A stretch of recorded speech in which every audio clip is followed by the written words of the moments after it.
मध्य प्रदेश सरकार के फैसले के नतीजे इतने जल्दी सामने आने लगेंगे, खुद सरकार ने भी नहीं सोचा होगा। वो कौन सा फैसला है, किससे जुड़ा है और उसके क्या परिणाम सामने आ रहे हैं। ये परिणाम अच्छे हैं या टेंशन देने वाले, ये सब आपको हम इस वीडियो में बता रहे हैं। सबसे पहले आपको उप मुख्यमंत्री और स्वास्थ्य मंत्री राजेंद्र शुक्ल का एक बयान सुनवाते हैं। राज्य शासन में कार्यरत कर्मियों के पदों से संबंधित अस्थायी और स्थायी पद का अंतर समाप्त किया गया है। वर्गीकरण होते हैं कर्मचारियों के, नियमित, संविदा और आउटसोर्स, अंशकालीन और कई प्रकार के।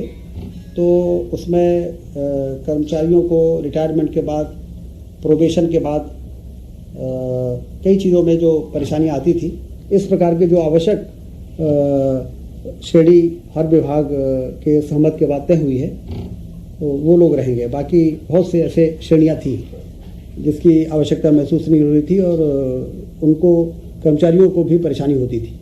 तो ये बहुत ही महत्वपूर्ण निर्णय आज कैबिनेट ने लिया है। अब तो आप समझ ही गए होंगे कि सरकार ने क्या फैसला लिया है, क्यों लिया है और किसके लिए लिया है। मंत्री शुक्ल का ये बयान 16 फरवरी का है, जब वो कैबिनेट मीटिंग में हुए मोहन सरकार के अहम फैसलों की जानकारी दे रहे थे, जिनमें एक फैसला मध्य प्रदेश के लाखों आउटसोर्स, संविदा और दैनिक वेतनभोगियों से जुड़ा है कि अब इनके कैडर कम कर दिए गए हैं। कर्मचारियों की पुरानी श्रेणियों जैसे कार्यभारित, आकस्मिकता, स्थायी वर्गीकृत और अस्थायी को खत्म कर अब सिर्फ नियमित, संविदा, अंशकालिक, आउटसोर्स और स्थायी कर्मी कैटेगरी ही रह गई है। यानी कुल 7 कैटेगरी में से सीधे 4 कैटेगरी खत्म। अब बची सिर्फ 3 कैटेगरीज। सरकार के मुताबिक नए फैसले के बाद सभी नियमित कर्मचारी स्थायी माने जाएंगे, जिससे मैनेजमेंट आसान होगा और विभागों का कामकाज भी स्मूथली चलता रहेगा। कुल जमा कहें तो सूबे में करीब 2 दशक बाद स्थायी और अस्थायी कर्मचारियों का भेद समाप्त कर सरकार ने बड़ा फैसला लिया है। लेकिन किसी ने सोचा भी नहीं होगा कि उस फैसले का नतीजा इतनी जल्दी सामने आ जाएगा। दरअसल हुआ ये है कि इधर सरकार ने फैसला लिया और उधर विभागों ने आउटसोर्स कर्मचारियों को बाहर का रास्ता दिखाना शुरू कर दिया, वो भी सैकड़ों की तादाद में, जिसका सूबे में विरोध भी शुरू हो गया है।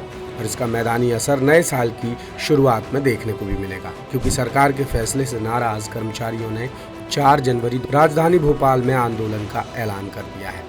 आउटसोर्स कर्मचारी मोर्चा के प्रदेश अध्यक्ष वासुदेव शर्मा ने दा सूत्र को बताया कि सरकार ने कर्मचारियों की 4 श्रेणियां खत्म करने के साथ ही सरकारी विभागों और दीगर इकाइयों में काम करने वाले आउटसोर्स कर्मियों की व्यवस्था भी पूरी तरह बदल दी है।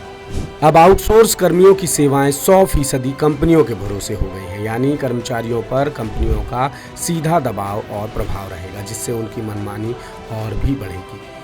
इसका जीता जागता नमूना सामने भी आ चुका है। संगठन महामंत्री आशीष सिंह सिसोदिया ने बताया कि टेलीमेडिसिन के 1200 आउटसोर्स कर्मचारियों को एक झटके में निकालने की तैयारी हो गई है, वो भी बिना नोटिस के। और आने वाले दिनों में और भी विभागों से ऐसी खबरें सामने आएंगी। इधर जानकारों के मुताबिक सरकार के फैसले का एक मतलब ये भी है कि हजारों खाली पदों और कर्मचारियों के भारी टोटे के बीच प्रदेश में नियमित और स्थायी पदों पर भर्ती पर अंकुश लग गया है, जिसका सबसे ज्यादा असर आउटसोर्स कर्मचारियों पर ही पड़ेगा।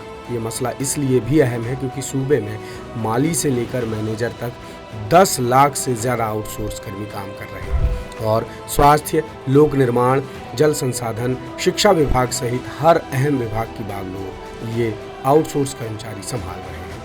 ऐसे में सरकार ने उन्हें पूरी तरह कंपनियों के अधीन कर दिया है, जिसके नतीजे अच्छे से ज्यादा बुरे नजर आएंगे। ये बात तय है कि एक झटके में हजारों कर्मचारियों की नौकरी चली जाएगी। कर्मचारी भी कह रहे हैं कि सरकार का फैसला उनके हक में नहीं है, भले ही सरकार लाख फायदे बता रहे हो। लिहाजा कर्मचारियों के संगठन ने बड़े स्तर पर विरोध जताने की तैयारी शुरू कर दी है। भोपाल में 4 जनवरी को कैडर खत्म करने के फैसले के खिलाफ कर्मचारी आंदोलन करने वाले हैं और यहाँ पर वो सरकार से राहत देने की मांग करेंगे। लेटेस्ट, इन्वेस्टिगेटिव और इन डेप्थ खबरें देखने के लिए ज्वाइन कीजिए दा सूत्र का व्हाट्सएप चैनल, सब्सक्राइब कीजिए यूट्यूब चैनल, लाइक कीजिए फेसबुक पेज और पढ़ते रहिए www.dasootra.com।